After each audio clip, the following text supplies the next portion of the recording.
दोस्तों नमस्कार, मैं हूं शैलेंद्र सिंह और आप देख रहे हैं हमारा YouTube चैनल शब्द शब्द शैलेंद्र सिंह। आज हमारे साथ हैं बेहद ख़ास मेहमान रूपाली श्रीवास्तव जी, जो उद्गम वेलफेयर फाउंडेशन चलाती हैं और उनकी जो शुरुआत हुई वो जो एसिड विक्टिम्स के साथ हुई। अभी वो तमाम उन महिलाओं के लिए काम कर रही हैं जो हुनरमंद हैं, कुछ बनाती हैं।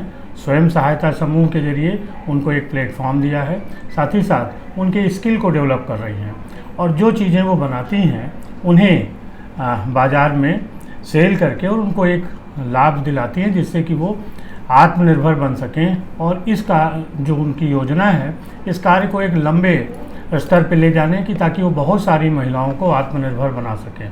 रूपाली जी, बहुत बहुत आपका स्वागत है। बहुत बहुत धन्यवाद।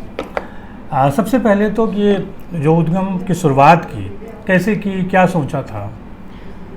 सर 4 साल पहले हम लोगों ने उद्गम का जो है शुरुआत की हमने, और एक मोटिव था हमारे अंदर कि जैसे नाम सिलेक्शन में भी हम लोगों का यही मोटिव था कि उद्गम मतलब ओरिजिन, तो उसके संग ही एक हम लोग जितने भी हैं सब ग्रो करें।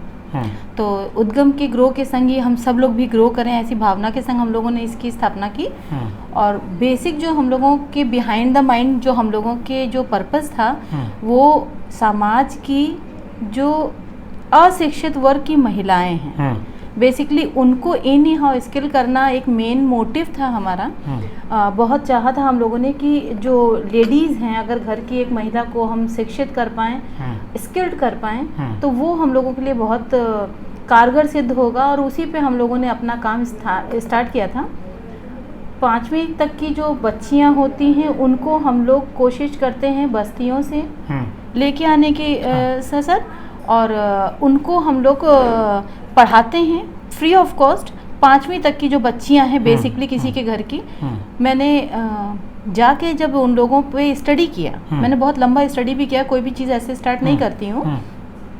तो लड़कों को सपोज एक घर में अगर 4 लड़के हैं तो मैंने ये देखा परिवारों में कि 2 लड़के पढ़ने जा रहे हैं, एक पढ़ना ही नहीं चाहता और लड़की का तो कोई स्कोप ही नहीं है। तो वो जो बच्ची वंचित रह जा रही थी बिना पढ़े, इस कारण से क्योंकि लड़कियों का पढ़ना मायना नहीं रखता है। तो मेरा फोकस इस पे था कि मैं सबसे पहले उनको पढ़ाऊंगी। उससे बड़े वर्ग के लिए जो बालिकाएं हैं जो 14 से 18-20 साल की हैं, उनके लिए फिर हम लोगों ने स्किल डेवलपमेंट प्रोग्राम शुरू किया, जो कि निरंतर 1.5 साल हो रहे हैं लगभग, हम लोग उसको कंटिन्यू कर रहे हैं। हैंडीक्राफ्ट की क्लासेस हमने स्टार्ट की है और हम लोग उस पर पूरा फोकस रखते हैं कि जो सिखाया जाए उनको, उसी के माध्यम से उनको धन अर्जित करना भी सिखाया जाए। कोशिश करते हैं हम कि उनका बना हुआ सामान हम लोग उन्हीं के द्वारा बिकवाएं। अच्छा। उसके लिए हम लोग एग्जीबिशंस में पार्टिसिपेट करते हैं, उनको भेजते हैं वहाँ पे, और उनको कहते हैं कि आप फ्रंट फुट पे आके इसको सेल कीजिए। इससे उनका मार्केटिंग स्किल डेवलप होता है, अपने बनाए हुए सामान को वैल्यू करने आता है। इस तरीके से हम लोग अपने संस्था को लेके आगे चल रहे हैं। जी, सरकार इसमें किस तरीके से मदद कर रही है? जो संस्थाएं हैं स्वयं सहायता समूह बनाने में और उसको आगे करने में, एग्जीबिशन लगाना है, क्या क्या आपको इस तरीके की सुविधाएं मिल जाती हैं? देखिए, ऐसा गवर्नमेंट का भी एक रूल होता है कि कोई भी संस्था जब आप रजिस्टर करते हैं तो कम से कम 4 साल उसको आपको खुद से चलाना होता है, ये नॉर्म्स है। मैंने उसको कोशिश करके रन किया, चलाया, और ईश्वर की बहुत कृपा रही कि हम लोगों को रुकने की नौबत नहीं आई। कुछ टीम वर्क रहा, कुछ लोगों का सहयोग रहा, हमको रुकने की नौबत नहीं आई, चलता रहा काम। फिर धीमे धीमे करके हमने स्किल इंडिया के संग ज्वाइन किया। जो लड़कियां पढ़ रही थी, जिनको हम उद्गम के सर्टिफिकेट दे रहे थे, उनको हम लोगों ने सेंट्रल गवर्नमेंट के सर्टिफिकेट दिलाने शुरू किए। 3-3 महीने के कोर्सेज होते हैं, वो ब्यूटिशियन का कोर्स है, जूट का कोर्स है, हैंडीक्राफ्ट में जितने भी आप चीज़ें सोच सकते हैं, ज्वेलरी मेकिंग, वेस्ट मटेरियल, ये सारे कोर्सेज अलग अलग हम लोग ऑप्ट करते हैं। उसमें इनको रजिस्टर कराते हैं प्रॉपर चैनल से, और फिर हम लोग इनको ट्रेनिंग के दौरान पूरा इनका प्रैक्टिकल वाइवा, बाकायदा एक एग्ज़ाम कंडक्ट होता है, पास होती हैं, और फिर सर्टिफिकेशन होता है। अच्छा। और वो certificate not only in India, abroad में, बाहर कहीं पर भी इनके लिए वो बहुत यूज़फुल है। तो उसके माध्यम से एक हाँ सरकारी योजना से हमको फ़ायदा मिला। उसके अलावा मैंने फिर सोचा कि अब इसके आगे इनको क्या करना है। लेडीज़ को जोड़ लेना एक विकल्प तो नहीं था ऑफ कोर्स, कि लेडीज़ जुड़ती जा रही हैं 60, 80, 100। फिर हम लोगों ने इनको SHG से जोड़ना शुरू किया। सेल्फ हेल्प ग्रुप, आप में से बहुत सारे लोग जानते होंगे सेल्फ हेल्प ग्रुप्स। तो उसके माध्यम से सभी लेडीज़ को हम लोगों ने एक बहुत नॉमिनल 100 रुपीज़ का अमाउंट जमा करने की योजना में डाला। पहली चीज़ कि उनको अपने बचे हुए पैसे को यूटिलाइज कैसे करना, इसके बारे में जानकारी नहीं होती है।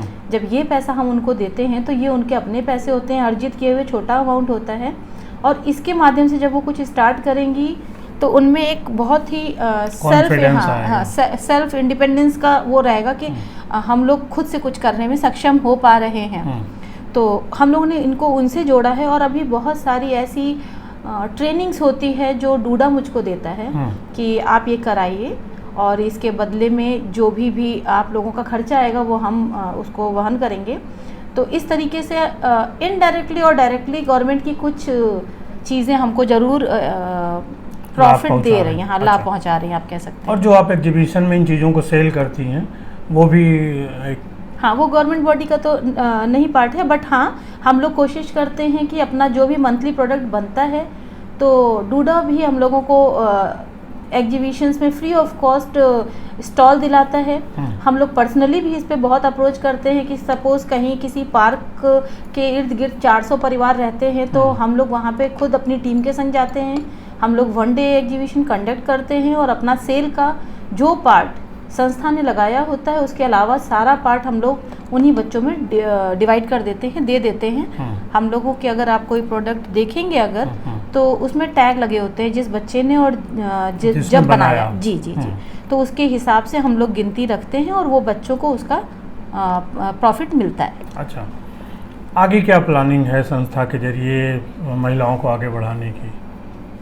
सर प्लानिंग तो बहुत सारी हैं, एग्जीक्यूशन कैसे होता है बेस्ड ऑन दैट कि हम लोग बहुत कोशिश कर रहे हैं कि जिन लेडीज़ को अब हमने स्किल कर दिया है वो इस मतलब सीखने की प्रक्रिया में नहीं है, अब वो सीख चुकी हैं। ऐसी भी हैं करीब 60 लेडीज़ ऐसी हैं जो हमारे बैच को पार कर चुकी हैं। तो उनके लिए हम लोगों ने बहुत सारी योजनाओं के अंतर्गत उनको हम लोगों ने फॉर्म फिलअप भी कर रखे हैं।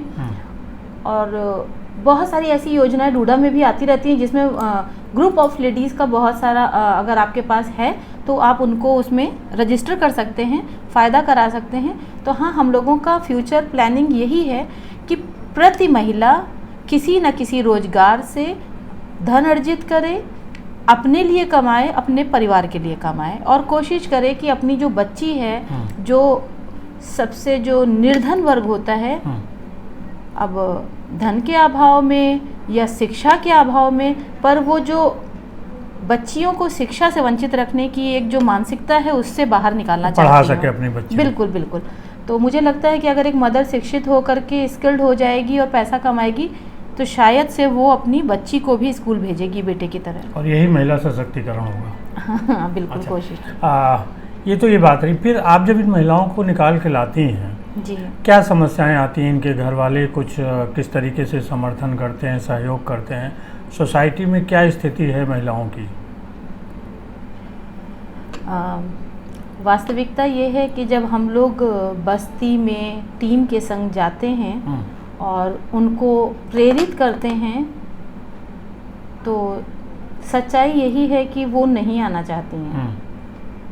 आज भी उनको लगता है कि मैं 3 घर बर्तन मांज के और जल्दी वापस आ सकती हूँ, बजाय इसके कि मैं 2 घंटे 3 घंटे बैठ के काम करूँ। तो मुझे बहुत उन लोगों की काउंसलिंग करनी पड़ती है, मतलब बैठना पड़ता है जा कर के उन जगहों पर, समझाना पड़ता है कि जो आप कर रही हैं इससे बेहतर जीवन जीने के आप हकदार भी हैं और आप में वो सामर्थ्य भी है और वो पोटेंशियल भी है, प्रतिभा भी है। तो आप इससे ये भी आप अगर कर रही हैं तो कोई बात नहीं, हाँ ठीक है, हाउस हेल्प के लिए भी ठीक है, बट कोशिश कीजिए कि आपके आगे का जो जनरेशन है वो बजाय उसके किसी ऐसे व्यवसाय में जाए जिससे वो ज़्यादा पैसे भी अर्जित कर सके और एक सम्मान भी अर्जित कर सके।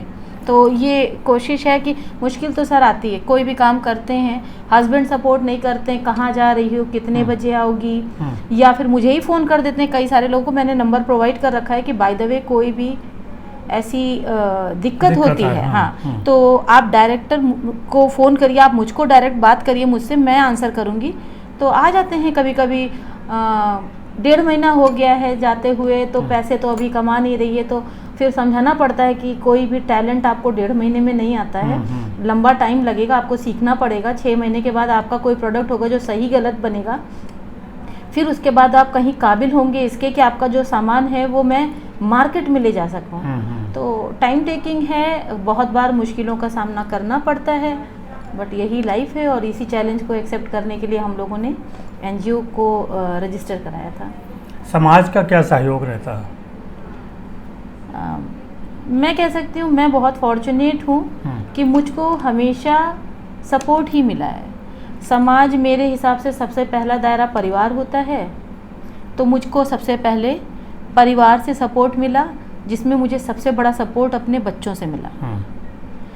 मेरा रोज़ का काम वो मुझसे पूछते हैं कि आज आपने मम्मा क्या किया, इसको आप कैसे बेहतर कर सकती हैं, इंस्टा पे इसकी और अच्छी प्रमोशन आप कैसे कर सकती हैं, जो सामान आप बना रही हैं उसको कैसे, बहुत सारे ऐसे टेक्निक्स हैं जो मुझे नहीं आती हैं, तो उसके लिए वो मुझे हेल्प करते हैं। मेरे हस्बैंड बहुत बिजी होने के बावजूद, जो आउटर उनका है, मैंने आपको बताया था कि काफ़ी व्यस्तता भरा उनका रहता है पूरा शेड्यूल, तो डायरेक्ट इनडायरेक्ट हेल्प उनसे भी मुझे मिलती है। मेरे ब्रदर हैं, मेरी सिस्टर हैं, तो पारिवारिक सपोर्ट के संग संग फिर मैं जिस एरिया में अपने सेंटर को रन कर रही हूँ, मुझे यहाँ के लोगों से भी बहुत हेल्प मिली।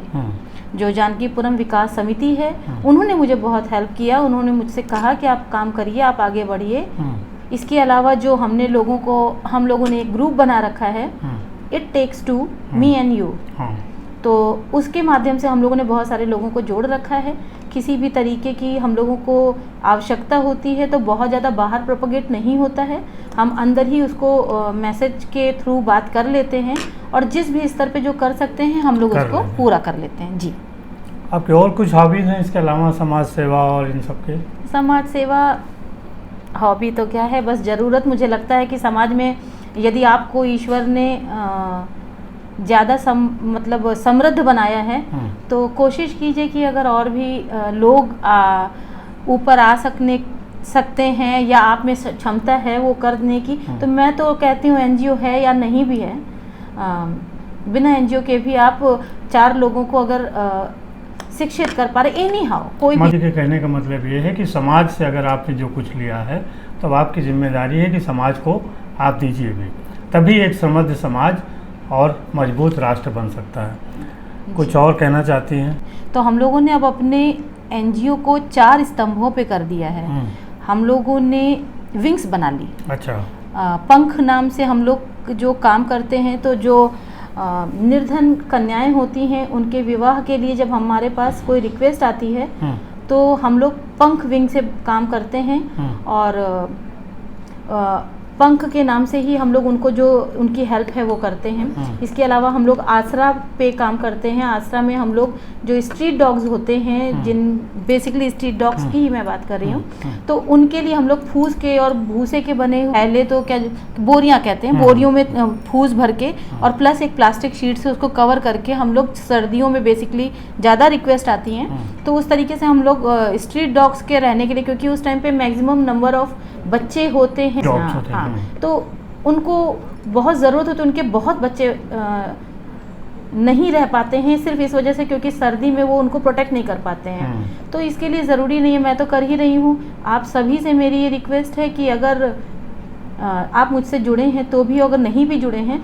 तो आप जहाँ पर भी हैं वहाँ पे ये ध्यान रख सकते हैं कि अगर किसी रोड साइड डॉग को या बच्चे हैं या छोटे छोटे हुए हैं तो वो कहीं ना कहीं पे अंदर ही देते हैं, वो बेसिकली अंदर जा करके, तो ध्यान रखिए पानी ना भर जाए उसके अंदर, या फिर उसको कहीं पर एक किनारा किसी के घर का कॉर्नर लेकर के एक शीट डाल दीजिए, ठंडक में ना बैठे तो शायद वो बच जाएं, उनके जीवन को आप ऐसे बचा सकते हैं। इसके अलावा हम लोग निवाला के नाम से करते हैं, जितनी भी हमारी ड्राइव चलती हैं, फूड ड्राइव्स, ये थ्रू आउट ईयर का काम है हमारा, कि हम लोग ग्रुप में डाल देते हैं कि फूड ड्राइव, और हम लोगों का क्लोथिंग ड्राइव है, तो सर्दियों के कपड़े, गर्मियों के कपड़े हम लोग कहते हैं लोगों से कि भाई अब निकाल दो, सर्दियाँ चली गई हैं, रख दोगे, जो नहीं पहनना अगले साल हमें दे दो। हम लोग उसको पिक कराते हैं, अपने यहाँ लेके आते हैं, उनको छाट बीन के सबको अलग अलग करते हैं और उसको यथाउचित जगहों पर पहुँचा देते हैं। तो इस तरीके से हम लोग, और प्लस ये हमारा जो हैंडीक्राफ्ट का सेंटर है ये हुनर के नाम से है। अच्छा।